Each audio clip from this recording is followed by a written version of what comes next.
எரிச்சு தள்ளிரும். எரிச்சு தள்ளிருச்சுன்னா என்னவாயிரும், ரத்தம் சீரா ஓடிக்கிட்டே இருக்கும். அப்ப ரத்தம் சரியா சப்ளை இல்லாட்டாலும் கூட குறைய பிரஷர் தானே, அத ஹை பிரஷர் லோ பிரஷர் எல்லாம் சொல்றான் பாருங்க, அது கரெக்டா சீரா போயிட்டு வந்துகிட்டு இருந்தா அது ஒரு கணக்கு தான். திடீர்னு ஏறி திடீர்னு இறங்குனுச்சுன்னா தாங்குமா, நரம்பு புடைச்சிக்கிறாதா? ரத்த சப்ளை பத்தலன்னு சொன்னா பேட்டரி லோ வோல்டேஜ் வந்தா டிப்ளேட் எல்லாம் எரியுமா? அப்ப 0 வோல்ட் தான் எரியும். அப்ப அதுக்கு உரிய சப்ளை அதிகமா வந்தாலும் வெடிச்சு போயிடும். அப்ப ஒரு லோ வோல்டேஜ் கூடுதலா வரக்கூடாது, கம்மியாவும் போயிடக்கூடாது, வர வேண்டிய அளவு கரெக்டா வரணும். அதனாலதான் என்ன செய்யறான், மனுஷன் நம்ப முடியாது, ஸ்டெபிலைசர் வச்சு என்ன செய்யணும், ஒரு கண்ட்ரோல் பண்ணி கரெக்டா கூடு, குறைஞ்சாலும் கூட்டினாலும் கூடுமா இல்லையா? அந்த மாதிரி ஸ்டெபிலைசர் எல்லாம் மனுஷன் உள்ள கிடையாது. நம்ம தான் என்ன பண்ணணும், இந்த மாதிரி உடலை பாதிக்கிற கொலஸ்ட்ரால், இந்த மாதிரி ரத்த ஓட்டங்கள்ல பிரச்சனை வரும் பொழுது நீங்க என்னத்தை தான் போட்டுக்கிட்டு நீங்க தியானங்கள் செஞ்சாலும் என்ன பண்ணாலும் சரி, அதெல்லாம் நடக்கவே நடக்காது. வெட்டிக்குத்தான் பைபாஸ் தான் பண்ணி ஆகணும். ஒரு அளவுக்கு மேல வெட்டேன்னு உள்ளுக்குள்ள அடைச்சிக்கிற ரத்தமே போவாது, அறுத்து வெட்டி ஏறி அதுக்கு ஆளாகித்தான் ஆகணும். அப்ப ரத்தம் வரலங்குமே அது டென்ஷன் ஆகிக்கிறோம். உங்களுக்கு சப்ளை கிடைக்கலன்னு என்னவாயிரும், கூடுதலா வேர்க்கும், கோவம் வரும், பல விதமான பிரச்சனை ஏற்படும். அப்ப நம்ம உடம்புங்கிறது ஒரு பெரிய கிஃப்ட். அலம் நஜஅல் லஹு ஐனைனி வ லிசானன் வ ஷஃபத்தைனி, மனுஷனுக்கு நாவ தரலையா, 2 கண்களை தரலையான்றதெல்லாம் பெரிய அல்லாஹ் ஒரு கிஃப்டா சொல்லி காட்டுகிறான். அப்ப இந்த கிஃப்டை நம்ம என்ன செய்யணும், கிஃப்டாக நம்மள்ட்ட இருக்கிற மதிப்பு தெரியாத காரணத்தால் நாசமாக்கி கொண்டிருக்கிறோம். நம்ம உடம்பு நீ 1 மணி நேரம் டெய்லி நீங்கள் இருக்கக்கூட சொல்லுகிறேன், நீங்கள் தினசரி என்ன வேலை இருந்தாலும் சரி ஒரு நேரத்தை ஒதுக்கி ஒரு வாக்கிங் மாதிரி வேகமாக சும்மா தள்ளாடிக்கிட்டு எல்லாம் போக கூடாது, கொஞ்சம் ஃபாஸ்டா வேகமாக 1 மணி நேரம் நீங்க வாக்கிங் பண்ணீங்கன்னு சொன்னா நீங்க அதுல இருந்து பாருங்க, உங்க உடல் ரீதியா வரக்கூடிய டென்ஷனே வராது. இந்த மனசுக்கு அவ்வளவு கஷ்டம், அதுக்கு நான் வேற ஏதோ சொல்லிட்டேன். இந்த டென்ஷன் வராது. உடல்ல ஒரு பிரச்சனையினால ஒரு டென்ஷன் வருது பாருங்க, எல்லாம் சீரா வேலை செஞ்சுக்கிட்டே இருக்கும். இன்னும் சொல்ல போனால் நம்ம செல்வந்தர்கள் எல்லாம் இந்த இதெல்லாம் சாப்பிட முடியல பத்தியில, மண் வெட்டுறவன், மூட்டை தூக்குறவன், மரம் வெட்டுறவன் எல்லாம் நல்லா சாப்பிடறானா இல்லையா? என்ன வேணாலும் சாப்பிடுவான், எரிச்சு தள்ளிரும். அந்த மாதிரி நம்ம உடம்பு இருக்கணுமா இல்லையா? நம்ம உடம்பு திரகாத்திரமா இருக்கணுமா இல்லையா? உழைச்சாதானே மற்ற எல்லாமே சரியா இருக்கும். அப்ப அதுக்கு மாதிரியான ஒரு சீட்ல உட்கார்ந்து ஏசில உட்கார்ந்து வேலை செய்யும் போது வாக்கிங் கூட ஏசில போனாங்க, எவ்வளவு கிற்கன்னு பாருங்க.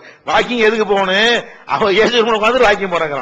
அப்ப அந்த வாக்கிங் அர்த்தமே என்ன இருக்கு, அர்த்தம் இல்லாம ஆக்கிக்கிட்டு இருக்கான். இந்த மாதிரி எல்லாம் செய்வதனாலையும் நம்மளா என்ன செய்யறோம், இழுத்து போட்டு கொடுக்குறோம். அதிக சம்பளத்துக்காக 2 இடத்துல வேலை பார்க்கறது, முடியாத போட்டு இழுத்து நம்ம மதிப்பிடணுமா இல்லையா?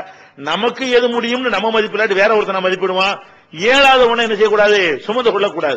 அப்ப இயலாத ஒன்றை சுமந்து கொள்ற காரணத்தினாலையும் நீங்கள் உங்களுக்கு நீங்களே டென்ஷன் என்ன செய்றீங்க, அதிகப்படுத்திக் கொள்கிறீர்கள். இயலும்னா இல்லாட்டி போயிட்டு போகுது, இருக்கிறத கொண்டு வாழ்வோம் அப்படிங்கறது மாதிரி வாழ ஆரம்பிச்சிட்டோம்னு சொன்னா அதுவும் நம்முடைய ஒரு டென்ஷனை குறைக்கும்.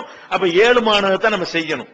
அடுத்து இந்த டென்ஷனுக்கு காரணம் என்னன்னு கேட்டா, இயலக்கூடிய காரணமா தான் இருக்கும், ஆனால் நேரம் தவறுற காரணத்தினால சோம்பேறித்தனமாக வேணும்னு என்ன செய்யறது, ஒரு விஷயத்தை சவ்வு மாறி இழுத்துக்கிட்டு அப்படிலாம் இருக்காம 8 மணினா 8 மணிக்கு போய் நீ பாரு, 12 மணிக்கு வேலை முடியும். 8 மணி உள்ள வேலைக்கு நீ ஆடி அசைஞ்சுக்கிட்டு 9 மணிக்கு போனீங்கன்னு சொன்னா அப்ப 4 மணி நேரம் வேலையை 3 மணி நேரத்துல செய்யணும்னு வருதா இல்லையா? உனக்கு முடியுமா? 4 மணி நேரத்து வேலைக்கு 4 மணி நேரம் கொடுத்தா தான் உடம்பு சீரா இருக்கும். 4 மணி நேரத்து வேலையை 2 மணி நேரத்துல செஞ்சீங்கன்னு சொன்னா அது சரியே வராது, ஹீட் ஆகி போய்விடும், அதுல பெரிய பிரச்சனைகள் ஏற்பட்டு விடும்.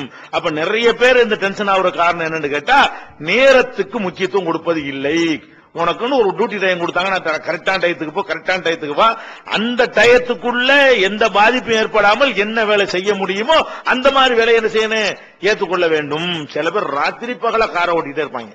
அதாவது ஒரு இடத்த வாடகை காரை வச்சுக்கிட்டு அவன் பாட்டு 3 நாள் பஸ்லயே ஓடிட்டே இருப்பான், கார்லயே தான் அவன் லைஃபே போயிட்டு இருக்கு. ஏன் இப்படி சாவுறீங்க காசுக்கா வேண்டி? அது உடம்பு கெட்டு போச்சுன்னா நீ சம்பாதிச்ச காசு கூட அந்த வைத்தியத்துக்கு பத்தாது. நீ இவ்வளவு கஷ்டப்பட்டு சம்பாதிக்கிறீங்க, அதனால ஏற்படுற மூல வியாதிக்கு ஆபரேஷன் பண்றதுக்கு பத்துமா அது? அப்ப அந்த மாதிரி எல்லாம் நம்ம நினைச்சு பார்க்க மாட்டேங்கிறோம். அப்ப உடம்ப நம்ம வீணாக்குறோம், உடல் ரீதியாக நம்ம நிறைய வீணாக்குற காரணத்தினாலையும் நமக்கு இந்த மாதிரி எல்லாம் பிரச்சனை வருகிறது.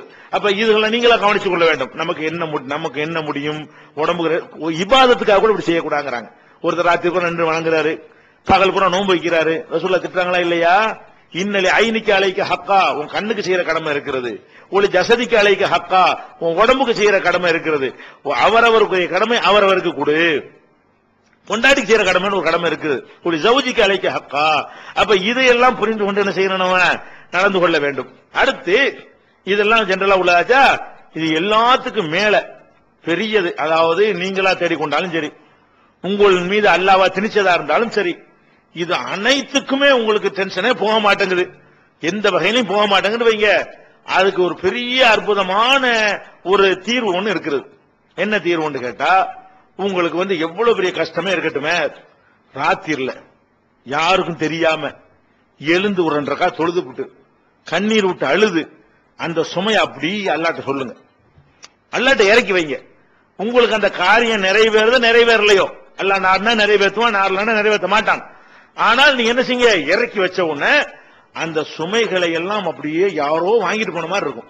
அப்படி ரிலாக்ஸ், அந்த கண்ல இருந்து கண்ணீர் வந்து, இறைவா இந்த மாதிரி பண்ணிட்டேன்ல. ஒரு பாவம் செஞ்சா கூட டென்ஷன் வருமா இல்லையா? ஒரு தப்பு செஞ்சிட்டோம், அவன் பாத்திரா இவன் பாத்திரா வெளியே நாரி போயிருமே, இந்த மாதிரிலாம் நீங்க சந்திக்கிறீங்கன்னு வைங்க. இது எல்லாத்தையும் என்ன செய்யணும், யார்த்தையா சொன்னா போட்டு கொடுத்துருவாங்க, யார்ட்டுமே சொல்ல முடியாது. நம்ம கவலையை சொன்னா நோட்டீஸ் அடிச்சு ஒட்டுவான். நம்முடைய கவலை துன்பங்கள்லாம் என்ன செய்யணும், நம்மளுக்குள்ளதான் புதைச்சுக்கிட்டு இருந்தாலும் ஆபத்து. யார்ட்டையும் சொன்னா அதுக்கு மேல டென்ஷன் ஆகி விட்டுருவாங்க. நம்ம என்ன செஞ்சோம், சொன்னோம்னா அது டென்ஷன் குறையும் பார்த்தோம்னு சொன்னா டென்ஷன் அதிகமாக்குற மாதிரியான நண்பர்கள் தான் நீங்க நிறைய இருக்கிறார்கள். நல்ல நண்பர்கள் இருந்தா சொல்லுங்க.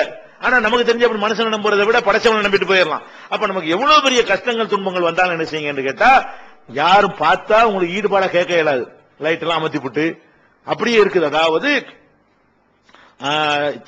ரசூல் ஸல்லல்லாஹு அலைஹி வஸல்லம் சொல்றாங்க, அர்ஷுக்கு கீழே வந்து 7 பேருக்கு அல்லாஹ் நிழல் தருவான்னு சொல்லும் பொழுது அதுல ஒருத்த ஆள் யாரு தெரியுமா, ஒரு ரஜுலுன் ذكرல்லாஹ காலியன் ஃபஃபாலத் ஐனாஹு, தன்னன் தனிமையில் இருந்து அல்லாஹ்வை நினைவு கூர்ந்து அதனால் அவனுடைய கண்களில் இருந்து கண்ணீர் வடிந்ததே, அவனுக்கு அர்ஷுக்கு கீழே மறுமை நாள்ல விசாரிப்பான அல்லாஹ். அந்த விசாரிக்கிற வரைக்கும் வெட்ட வெயில்ல நிக்கணுமே, அந்த நேரத்தில் அரிசுக்கு கீழே 7 பேர் எல்லாம் நிப்பாட்டுவான. அதுல ஒரு ஆள் யாருன்னு கேட்டா, தன்னன் தனிமையாக நின்று அழுதவன், அல்லாவை நினைத்து அழுதவன். இதுல 2-3 மேட்டர் இருக்கிறது. அதாவது தன்னன் தனியா இருந்து அல்லாட்ட சொல்றீங்கல்ல, அப்படியே அந்த சுமையை நீங்க இறக்கி வைக்கிறீங்க. இறக்கி வச்ச பிறகுங்க பெரிய கஷ்டம்னு வச்சுக்கிறீங்க, சொல்ல வேண்டிய இடத்துல சொல்லிட்டோம், அவன் செய்வான், அவனுக்கு மேல இது வேற எவன் நமக்கு அட்வைஸ் பண்ண போறான். அவன் இந்த மெடிடேஷன், அந்த யோகா பண்டிகை அதெல்லாம் போய் தொலையாம ராத்திரில துவா செஞ்சு பாருங்க. ராத்திரில டென்ஷன் போகாத ஆட்கள் ராத்திரில உட்கார்ந்து தன்னந்தனியான்ற சொல்லித்தரான். காலியன்னா 4 பேர் பார்த்தா தனிமைன்னு அர்த்தம் கிடையாது, இருட்டெல்லாம் தனிமை வரும். அப்ப இருட்டுல உட்கார்ந்து போட்டு தன்னந்தனியாக கையை ஏந்தி, யா அல்லாஹ் எனக்கு தாங்க முடியல, அல்லாஹ் வேற யார்ட்ட நான் போய் சொல்லுவேன் அப்படின்னு அழுதால் பிசிக்கலாகவும் அங்க ஒரு பிரச்சனை ஏற்படுகிறது. இந்த டென்ஷன் எல்லாம் குறைக்கக்கூடிய எல்லாம் கண் வழியா கொட்டி போகிறது. அழுகிற காரணத்தினால நிறைய ப்ராப்ளங்கள் உடல் ரீதியாகவும் சால்வ் ஆகிறது. மனசுல உள்ள பாரம் அப்படியே எல்லாத்தையும் இறக்கி வச்சுட்டு சொல்ல வேண்டிய இடத்தில் சொல்லி இருக்கிறோம், வைக்க வேண்டிய இடத்துல வச்சுவிட்டோம், இனி அவனாச்சு அந்த பிரச்சனையாச்சு, நம்ம பிரச்சனை இனிமே இல்ல என்று நினைப்பு தன்னால் அது வரும். இந்த மாதிரி எப்போதெல்லாம் உங்களுக்கு பிரச்சனை வருகிறதோ அப்ப இந்த கண்ணீர் விட்டு கதறி பாருங்கள். மன அழுத்தமாவது மண்ணங்கட்டியாது ஒண்ணுமே கிடையாது. அப்ப இது மாதிரி என்ன பிரச்சனை, எவ்வளவு கவலை துன்பம் எல்லாமே சால்வ் ஆகி போய்விடும். அப்ப இதுதான் அது மன அழுத்தத்துக்கான தீர்வே தவிர, இதை விட இறைவன் கடமை ஆக்கியிருக்க வணக்க வழிபாடுகள் அதெல்லாம் இயல்பாக உள்ளது, அதுவே மன அழுத்தத்தை குறைச்சிடும். பத்தாதவங்களுக்கு தான் இதெல்லாம் சொல்றது. அந்த வணக்கங்கள்லயே சராசரியான மக்களுக்கு குறைந்து போய்விடும். அது இல்லாமல் உங்களுக்கு இன்னும் மன அழுத்தம் இருக்குமே ஆனால் இந்த நம்பிக்கைகள்லாம் வைத்திருப்பதோடு, எப்போதெல்லாம் உங்களுக்கு டென்ஷன் வருகிறதோ, எப்போதெல்லாம் உங்களுக்கு தூக்கம் வரவில்லையோ, எப்போதெல்லாம் ஒரு விஷயத்தை கவலைப்பட்டு இருக்கிறீர்களோ, அப்படி எடுத்தீங்கன்னா அல்லாஹ் வந்து அந்த கல்பை வந்து நமக்கு அப்படி கஷ்டப்படுத்த மாட்டான். லா யுகல்லிஃபுல்லாஹு நஃப்ஸன் இல்லா உஸாஹா, சக்திக்கு மீறி கொடுக்க மாட்டேங்கிற அல்லாஹ். அப்ப உனக்கு சக்திக்கு மீறிடுச்சுன்னு அவன்கிட்ட முறையிடனே, கேள நீ கஷ்டம் தருவ நான் என்னால மறக்க முடியாது, எனக்கு தாங்க முடியலையேன்னு சொன்னீங்கன்னா உனக்கு கஷ்டத்தை நீக்குவான், உன்னைய தாங்கக்கூடிய ஆக்குவான். ஒண்ணு நடக்கும், 2ல ஒரு செட் கண்டிப்பா. என்னது, அந்த கஷ்டத்தை நீ தாங்கிக் கொள்ளக்கூடியவனாக மாறுவாய். அப்புறம் உனக்கு டென்ஷன் வருது, தாங்கிக் கொள்ளக்கூடிய கஷ்டம் வந்து 5 ரூபா காணப்போனா டென்ஷன் ஆகுமா நமக்கு? 5 லட்சம் ரூபாய் காணப்போனா டென்ஷன் ஆகுது. வெறும் 5 ரூபாய் காயன் காண போடுச்சுன்னா கவலைப்படுவோமா? அப்படி ஆக்கிரும் அல்ல. இந்த 5 லட்சத்தை வந்து 5 ரூபாய் காயன் மாதிரி எல்லாம் ஆக்கிட்டான்னா உனக்கு ஏன் டென்ஷன் வருது? அப்ப இந்த டென்ஷன்ல இருந்து விடுபடுவது நிறைய இஸ்லாத்துல நிறைய அறிவுரைகள் இருக்கிறது. இந்த உலகாதாயவாதிகள் வந்து இதுக்குன்னு பெரிய படிப்பே படிச்சு கொடுக்குறாங்க, அதெல்லாம் பொய். அதுல எல்லாம் உங்களுக்கு டென்ஷன் எல்லாம் போவாது, வழங்குதா? அதெல்லாம் 1000ல் ஒருத்தனுக்கு ஆகும், அதெல்லாம் அவன் நடைமுறைக்கு வரவும் செய்யாது. ஆன்மீக ரீதியான ஒரு நம்பிக்கை தான் நம்மளை என்ன செய்யும், டென்ஷன் விட்டு குறைக்கும்.